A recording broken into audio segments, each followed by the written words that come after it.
পিডিস math ক্লাসে সকলকে স্বাগত।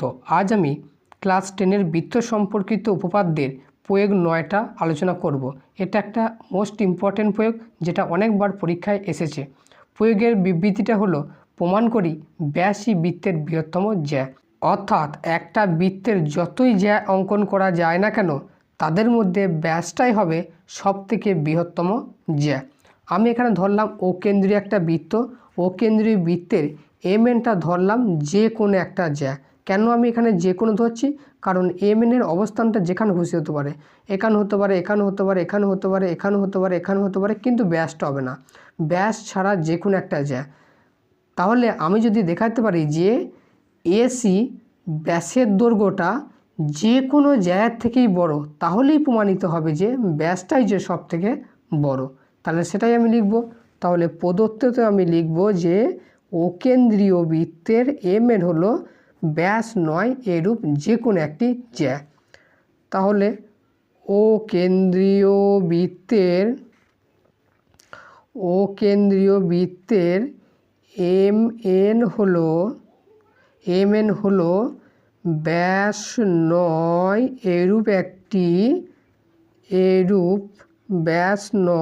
এরূপ যে কোনো একটা জ্যা,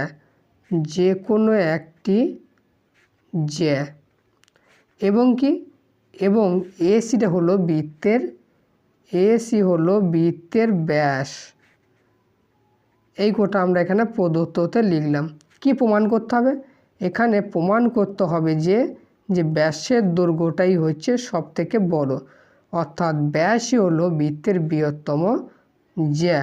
তাহলে আমরা কি প্রমাণ করব? যে এখানে আমরা ধরে নিয়েছি হচ্ছে এসিটা হচ্ছে ব্যাস, আর এমএনটা হচ্ছে যে কোনো জ্যা। AC greater than MN. আমি যদি প্রমাণ করতে পারি যে এসি গ্রেটার দেন এমএন, অর্থাৎ এই ব্যাসটা যে কোনো জ্যায়ের থেকেই বড়, তাহলেই প্রমাণিত হবে যে ব্যাসটাই সব থেকে বড়। তাহলে আমি লাস্ট লাইনে দেখাবো যে এসি গ্রেটার দেন এমএন।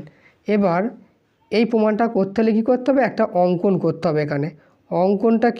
অঙ্কনটা কিছুই নয় যে ও কেন্দ্র থেকে এমএন জ্যায়ের উপর একটা লম্ব অঙ্কন করব। তাহলে কি করলাম? কেন্দ্র ও থেকে এমএনের ওপর ওডি লম্ব অঙ্কন করলাম। তাহলে সেটাই লিখব যে কেন্দ্র ও থেকে এমএন জ্যায়ের উপর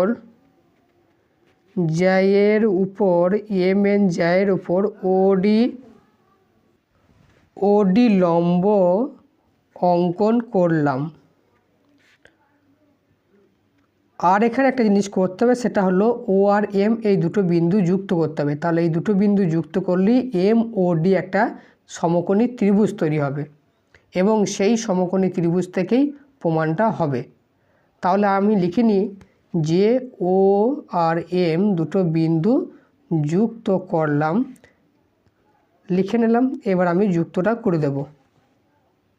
তাহলে এখানে ও এম যুক্ত করার ফলে এম ও ডি একটা সমকোণী ত্রিভুজ তৈরি হয়েছে।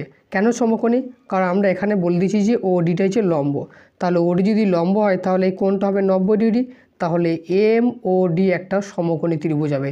আর আমরা জানি একটা সমকোণী ত্রিভুজের অতিভুজের দৈর্ঘ্যটা হয় সব থেকে বড়। তাহলে এটা হচ্ছে অতিভুজ, এটা ভূমি, এটা হচ্ছে লম্ব। তাহলে এই ও এম এর দৈর্ঘ্যটা এই ভূমির থেকে তো বড় হবেই। তাহলে সেটাই আমরা এখানে প্রমাণে লিখব যে O M greater than M D. কারণ কি?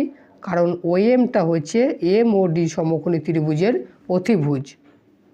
তাহলে সেটাই লিখিয়ে দিই, যেহেতু এম ও ডি সমকোণী ত্রিভুজের ও এম অতিভুজ, তাহলে ও এমটা গ্রেটার দেন হলো এমডি। আবার এখানে ও এটাও বৃত্তের ব্যাসার্ধ, ও এমটাও বৃত্তের ব্যাসার্ধ, তাহলে বৃত্তের ব্যাসার্ধ সমান হবে। তাহলে এবার লিখব যে আবার যে ও এ ইকুয়াল টু ও এম। কেন সমান হলো? কারণ এরা যেহেতু একই বৃত্তের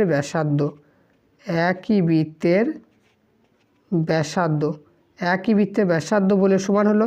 এবার ও এম সমান ও এ, তাহলে এখানে ও এম এর জায়গায় আমি ও একে বসিয়ে দিতে পারি। ও এম না লিখে লিখব ও এ। অতএব ও A greater than M D.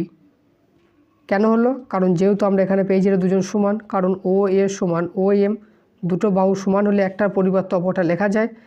এবার কি করব? এবার আমি উভয় পক্ষে 2 দিয়ে গুণ করব। তাহলে O A 2 into M D. তাহলে এখানে কি পেলাম? 2 into O A greater than 2 into M D. 2 into O এর ডবল মানে হচ্ছে এসি টোটাল ব্যাসটা, আর 2 ইন্টু এমডির ডবল মানে হচ্ছে এম এন জ্যাটা। তাই 2 ইন্টু ও এর জায়গায় এস লিখে দিলাম, আর 2 ইন্টু এমডির জায়গায় এম এন লিখে দেবো। তাহলে লিখে দেবো যে অতএব ব্যাসই বৃত্তের বৃহত্তম জ্যা। প্রমাণিত হয়ে গেল। খুব সিম্পল একটা এক্সট্রা উপপাদ্য, যেটা খুব ইম্পর্টেন্ট পরীক্ষার জন্য। ভিডিওটি ভালো লাগলে অবশ্যই চ্যানেলটিকে সাবস্ক্রাইব করে দেবে, সাথে বন্ধুদের সাথে শেয়ার করতে ভুলবে না। Thanks for watching.